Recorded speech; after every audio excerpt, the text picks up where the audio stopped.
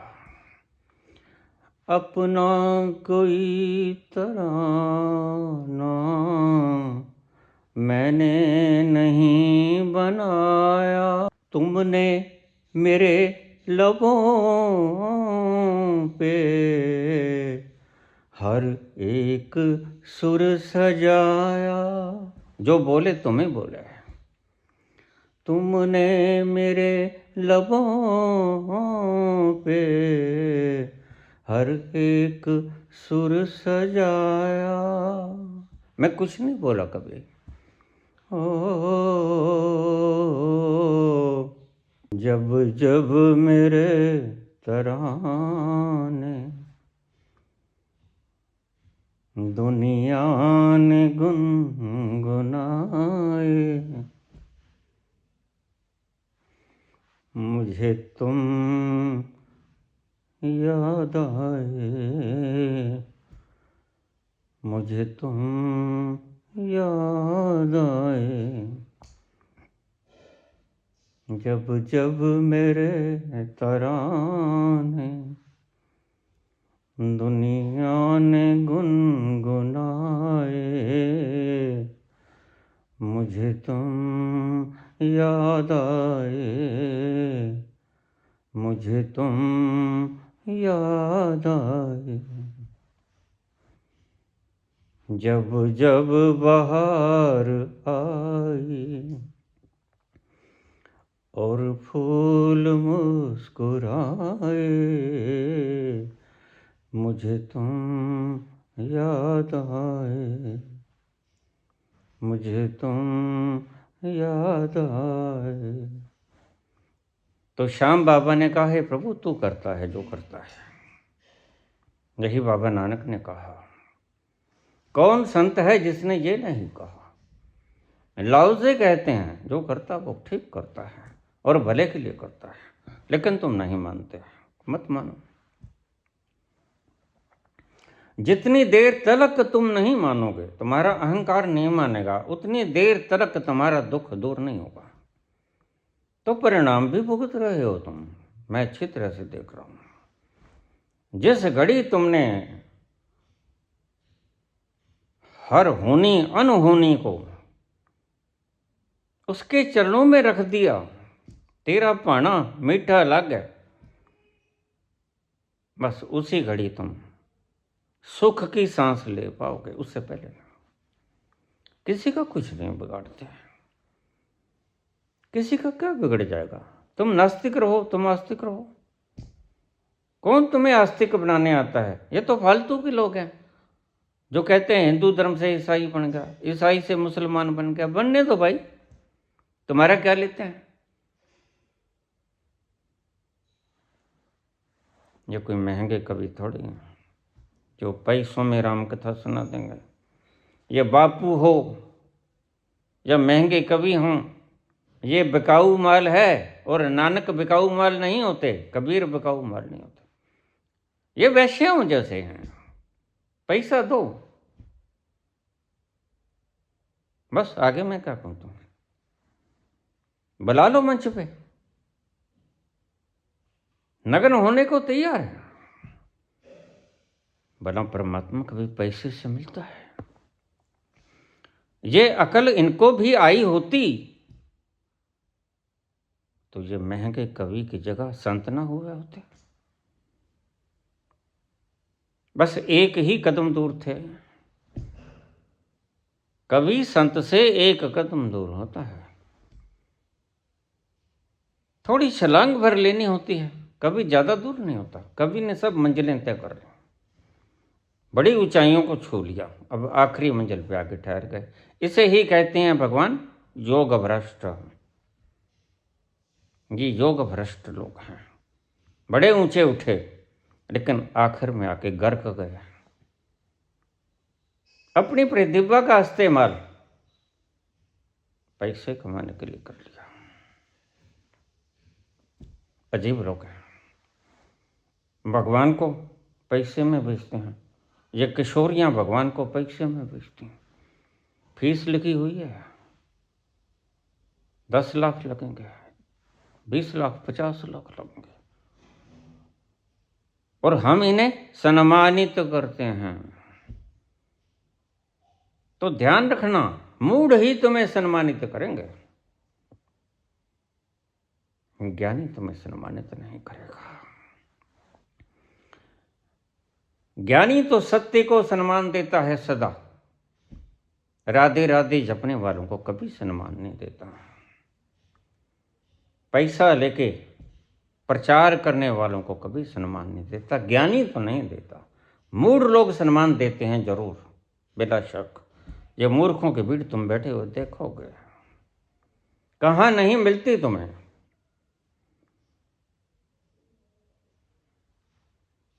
मैं ज़्यादा तो न बोलूँ तो अच्छा है।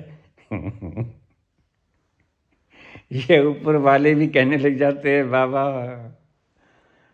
आगे मत चलो।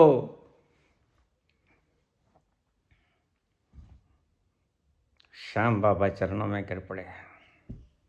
जब देख लेता है कोई तो चरणों में गिरना ही पड़ता है, कहना ही पड़ता है, समृतिर लब्धो, मिल गई, नष्टो मोहा, मेरा इल्यूजन नष्ट हुआ, मैं तेरी शरण में आया। और तेरी शरण आने वालों के पाप तू दूर कर देता है। अहम त्वाम सर्व पापे भ्यो मोक्षयिष्यामि मा शुचः। तू अनन्य भाव से मेरी शरण पकड़ ले। लेकिन तुम तो पैसे की शरण में हो, तुम तो महंगे कवियों की शरण में हो,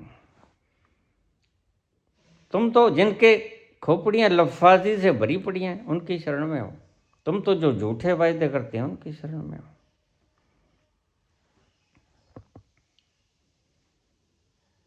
तुम पदवियों की शरण में हो, मान प्रतिष्ठा की शरण में हो, किस किस की शरण तुमने नहीं गई, एक उसको छोड़कर।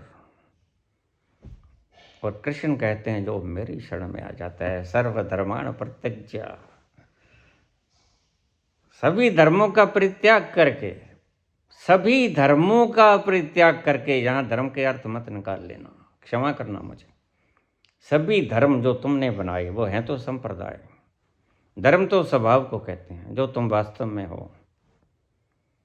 हिंदू, मुस्लिम, सिख, ईसाई, पादरी, यहूदी, जो भी हो तुम, पारसी, जो भी तुम हो, कृष्ण सच में ये कहते हैं, साफ साफ तुम्हारे धर्म के ऊपर प्रहार करते हैं। तुम अर्थ कोई और लेते हो, बच जाते हो, और ना बचो तो प्रचार कैसे होगा? बचना पड़ता है, पापी पेट का सवाल है। तुम क्यों हंसते हो? तुम्हें क्या मिल गया?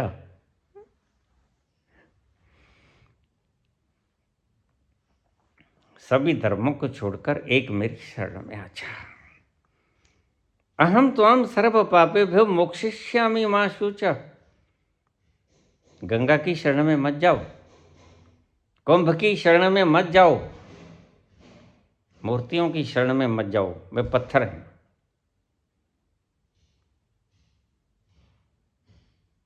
इन मूर्ख गुरुओं की शरण में मत जाओ, ये अज्ञानी है। कृष्ण कहते हैं सिर्फ मेरी शरण में आ जाओ।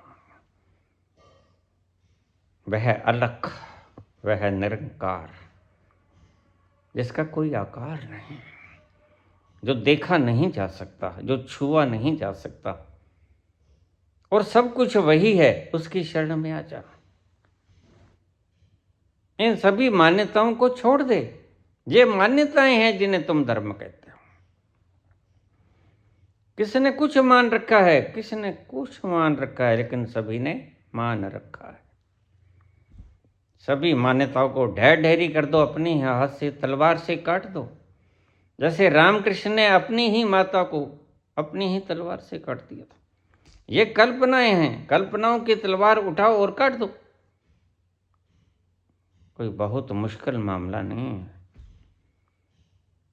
अहंकार तुम्हारी मान्यताएं हैं, सच में नहीं है। तुम्हारा कुछ नहीं बिगड़ने वाला। तुम तो वो तत्व हो जो कभी मरते नहीं। नयनम छिदन्ति शस्त्राणि नयनम दहति पावका न चैनम क्लेदन्त्यापो न शोष्यति मारुतः। वह नहीं मरता, मैं न मरूं, मरे संसारा मोहे मिला जिलावन हारा। कैसे कैसे शब्दों ने कैसे कैसे इंगित किया उस परमात्मा को, और तुम ऐसे मूढ़, एक भी नहीं उतरी भीतर, सभी ऊपर से गुजर जाती हैं। हरिहर। असल प्रश्न तो रह गया, अब क्या करें। अब फिर दूसरे प्रवचन में बोलूंगा। प्रश्न तुम्हारी काम का है। हजारों सवाल इस तरह के आए हैं, जवाब देना जरूरी हो गया है।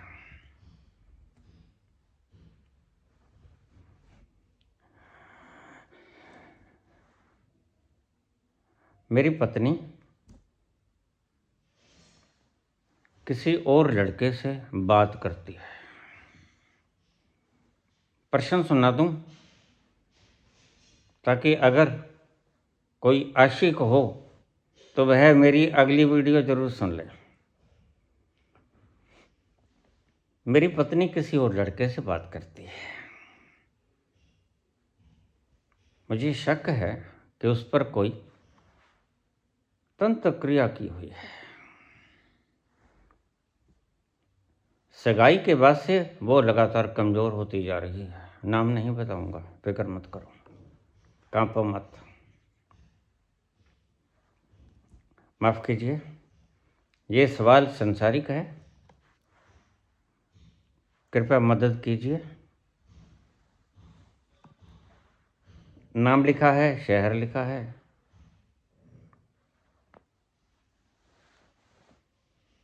मेरी पत्नी और मेरी फ़ोटो भेज रहा हूँ। कृपा करो, मार्गदर्शन करो।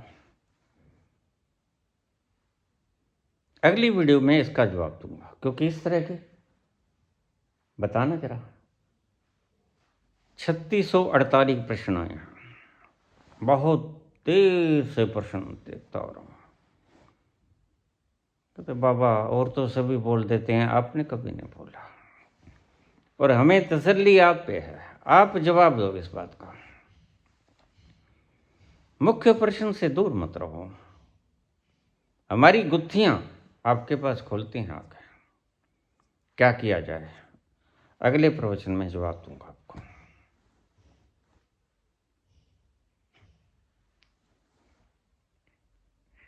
श्री कृष्ण गोविंद हरे मुरारी।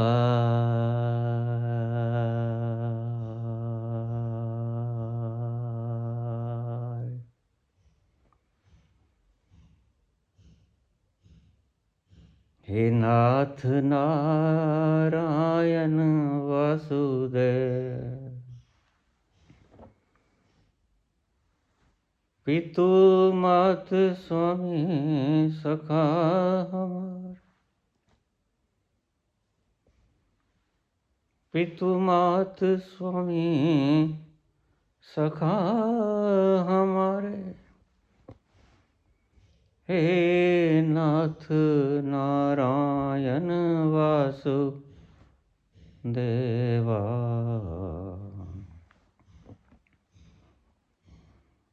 लोग कहते हैं 1 मिनट के लिए कीर्तन छेड़ दिया करो, हम नाच लिया करेंगे। नाच लो।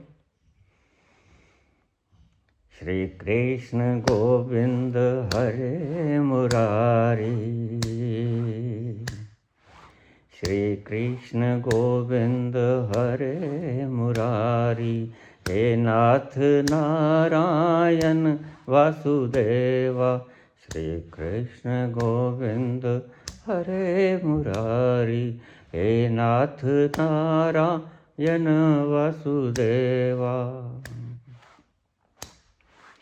पितु मात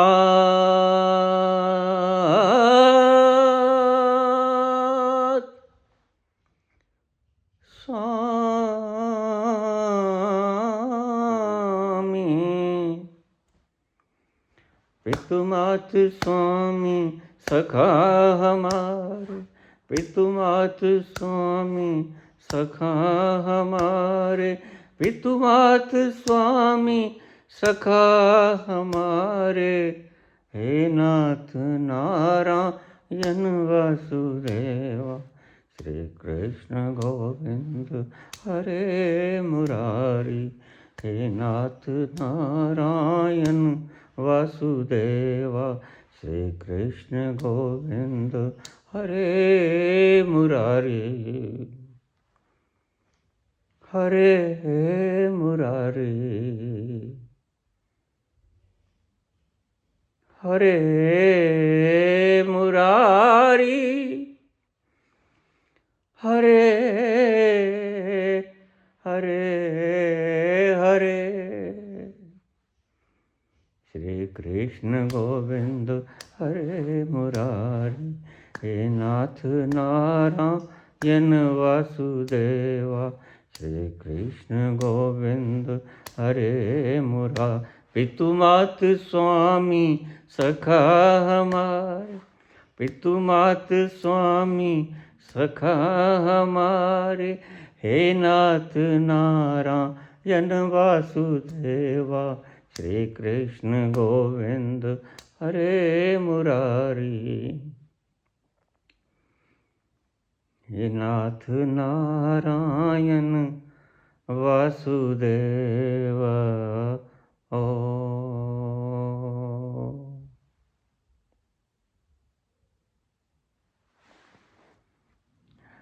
धन्यवाद।